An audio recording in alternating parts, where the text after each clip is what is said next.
At the beginning of the 1920s, Britain's royal family were on a charm offensive to protect the monarchy, and Edward, son and heir, became chief poster boy for his father's empire.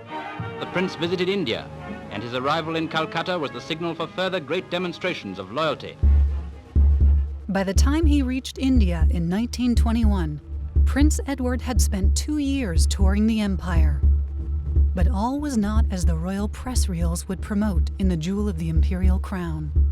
India after the First World War was a seething cauldron of disaffection.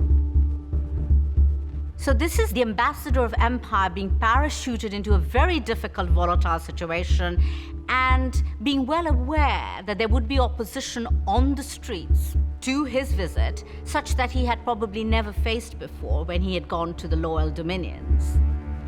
Sending Edward out on really grueling tours of the empire was one thing, but nowhere is there any sign that George V tried to train him in the actual job of being a king, rather than being a parade horse.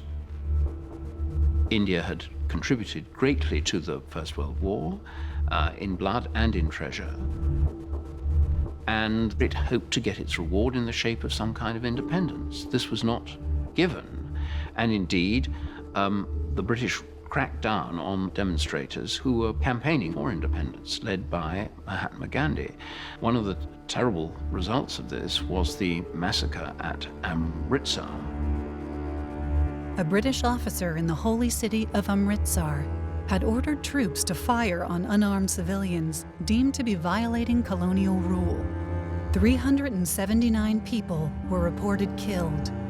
The Indian National Congress estimated the number was as many as 1,000. Now, this episode has gone down as one of the darkest episodes in the history of the British Empire. Gandhi regarded the British Empire as a satanic empire as a result of the Amritsar massacre. And he said that there should be a boycott of the royal tour, which there was.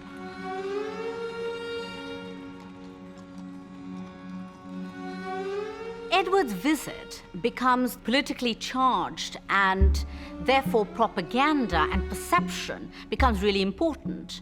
So whatever the reality, the government was very concerned to show Indians welcoming their prince. This wasn't the case. But Edward was no fool. He knew he was the subject of propaganda.